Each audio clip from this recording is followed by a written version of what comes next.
important story. It's a story about how there might be a terrible travesty that is visiting us. Pakistan is not just the fountainhead of terror, viewers, as we all know. Every international country that is a democracy and values global peace has said so. But now, Times Now will expose its craven moral depravity. At least, viewers, on the back of what Times Now has learnt is a highly damaging claim being made by an individual against officials of the High Commission of Pakistan here in the Union capital of Delhi. Viewers, a woman professor who approached the Pakistan High Commission for a visa has accused officials there of running an abominable sex for visa racket. This explosive claim has been made against Pakistani officials sitting in the Pakistan High Commission in New Delhi, the nation's capital. An Indian lady professor has alleged that she was sexually harassed by two Pakistani officers when she went for a visa in March 2022. It's already been, viewers, it's already been 9 to 10 months. She reveals her ordeal in a letter she wrote to the External Affairs Minister, Dr. Shivshakar, appealing for justice.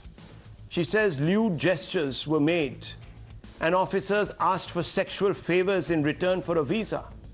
Not just that, they allegedly asked her to write anti-India articles on Khalistan and Kashmir, maligning the nation. This professor narrates to Times Now how she was hounded, harassed, harangued for sex by Pak embassy officers.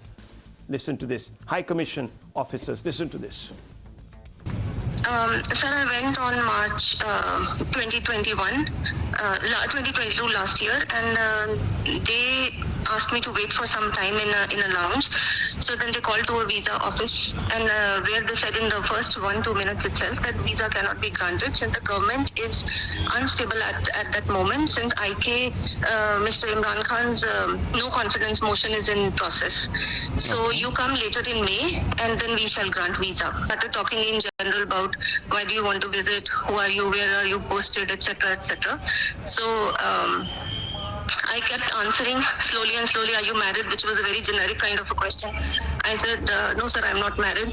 And he said, why, what happened? I said, nothing happened, it's just I am not married.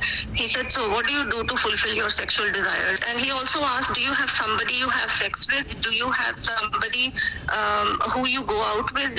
Can you have an extramarital affair to fulfill your desires? I got uncomfortable, I got up, I said, I want to leave. Please call the visa officer.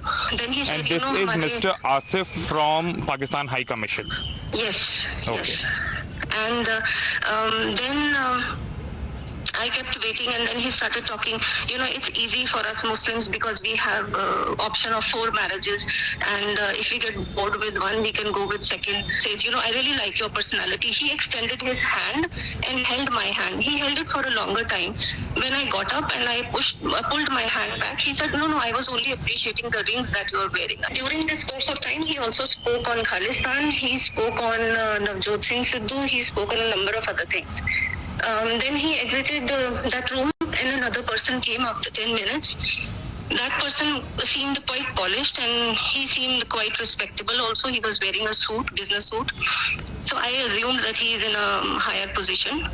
He started asking me same questions but in a different manner, and they brought me to the point of actually feeling very awkward with the fact that I'm not married and I'm single. And they started asking me, how do you manage your home? Then if there's a problem, what do you do? Who do you go to? And etc., etc. Does your religion, he said this, does your religion allow you to have extramarital affairs? Does your religion allow you to have sex outside, of marriages, etc.? कहते नहीं आपने वो सोचा नहीं, हमने आपको बोला था आर्टिकल लिखने को. They said to me in the embassy that write an article, since I write articles on the government, on Modi, on Kashmir, and I should tell the true story. I said, sir, what is the true story? He said, you tell how you are being oppressed as a minority. I said, who said I am being oppressed as a minority? I am perfectly fine. He said, you, as a Sikh, aren't you oppressed? Don't you want Khalistan? I said, no, I don't want Khalistan. I'm an Indian. I'm very happy as an Indian. Mr. Tahir Abbas, who was the second person who came in the embassy, he had given me his number. He had sent me a message while I was in the embassy. I could not access my phone at that time, so I had recorded that message. So I sent him a message. I said, Mr. Asif is calling me for visa. May I come now? He said, why don't you come to my city? Let me host you for dinner. And in order to know you, I would actually have to know you. So why don't you come over for dinner, stay overnight here, and then next day we shall grant visa. In fact, viewers, to back her claim, she has also shared with Times Now WhatsApp chats which clearly indict the Pak officers as sex predators. Look at those messages, viewers. They're all there. Great, would love to host you for a dinner since you would be in my city. Yeah, let me see if I can get you a visa. This is highly irregular. Visa officials are not supposed to be meeting people. In fact, if anything, they're supposed to be suspicious of people. Great, would love to host you for a dinner since you would be in my city. Yeah, let me see if I can get you. Thanks a lot for your offering. Unfortunately, I won't be staying overnight. Let's go to the next one. So it is necessary to go back along with faculty. You can stay. How would you come for a visa then? And then, viewers, on April 24th, this professor says, your offer for sexual favors termed as have dinner, get to know you, grant visa next day, etc., will not go down well with me. I was being polite since March 15th, probably thought I was some meek, single, desperate female who would fall for such antics. For a mere visit to your country, unfortunately, you could neither buy me nor seduce me. This was your Ramzan month, isn't it? Holiest, I believe, not for scums like you and your ally. Viewers, this is the proof here. And let's open this up. And I want to bring in both. Before I bring in Mr. Qamar Cheema, who is a defense journalist from Pakistan, I want to speak with Mr. Tariq Fateh, who's a columnist. Mr. Fateh, are you surprised that Pakistan has now sunk so low that its officials are hunting for sexual favors? Why would you think it has sunk low? Its prime minister for sexual favors. You know, the prime minister has tape recordings all over. Imran Khan is known for pulling off sexual favors, and this is perfectly normal for anyone in authority in Pakistan, because they've been told and they have been educated that women are your possessions. Take one, take two, take three, take four. Take what your right hand possesses. This is in our holy book.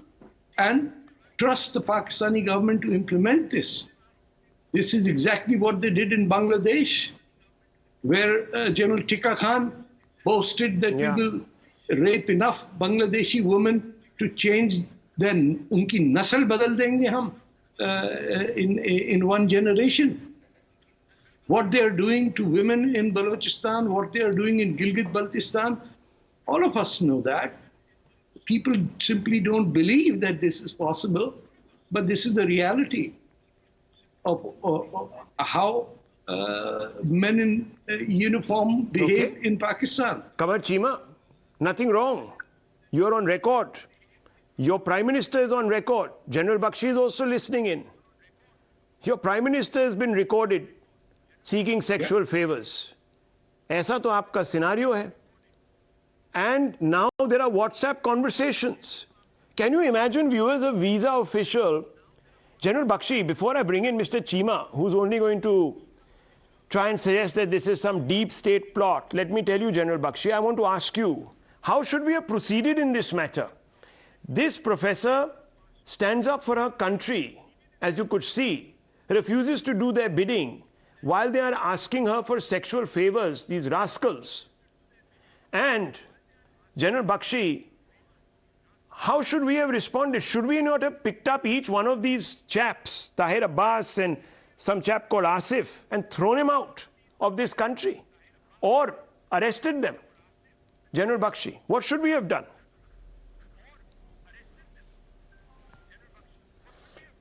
First of all, Rahul, Pakistan is not a civilized state. You know, it is an out and out terror state. its embassy in New Delhi is a bridgehead for destabilization, is a bridgehead for intelligence nefarious activities, recruitment of terrorists, and for spinning all kinds of, plots. But as if this was a honey trap, this is one of the most stupid honey traps that I've ever heard of. In the name of a honey trap, there are some cheapsters, two-penny cheapsters trying to, harass a woman, a lady who just happens to be from the minority community, and therefore they thought was easy game for the picking. I'm so happy that she's given it back, but now I think it's time for the state to give it back. Yeah. Send these people packing. I know they are covered by the Vienna Conventions. And they cannot be tried in this country for the offenses they have committed. But the simple fact is they need to be sent packing. What are they doing here? That is what I want to know. What are they still doing hanging around here? They were trying to honey trap. They were trying to recruit. They mistook politeness for, what in that God-benighted country is consent. Was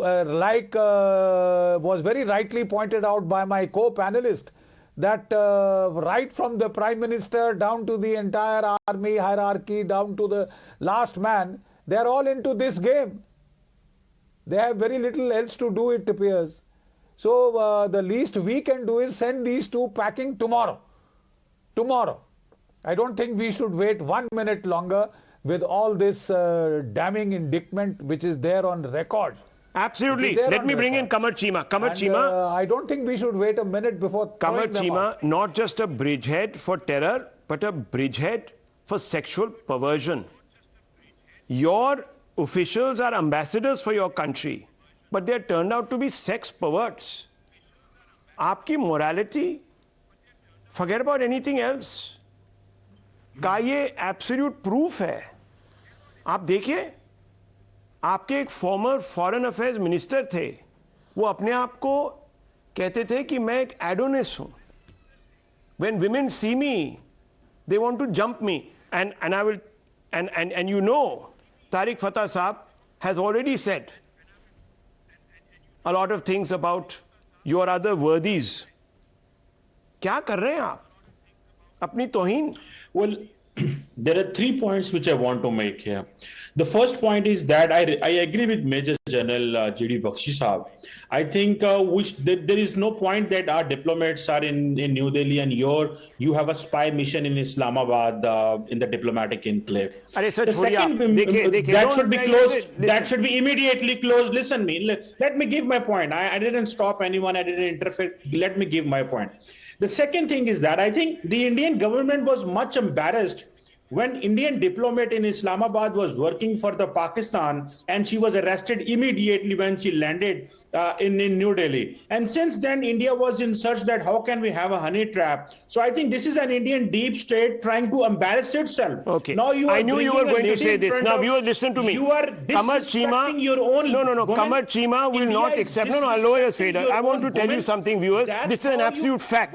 And it is very widely reported. Senators in the upper house of Pakistan's parliament, not Indian parliament, Pakistan's own parliament, moved a motion to summon Prime Minister Shaukat Aziz over shameful allegations that he tried to use seductive charm to win over US Secretary of State Condoleezza Rice during talks, referring to Rice's visit to Pakistan as foreign policy chief in May 2005, the author of a new biography of the US politician claims that the urbane Aziz puffed himself up and held forth in his seductive baritone, but to little effect. Aziz tried this Savile Row suited gigolo kind of charm. Pakistan is a country of rich traditions, staring in Rice's eyes, unquote. Can you believe it, viewers? Look how desperate they are. Starved as they might be. Sickening. I leave it at this.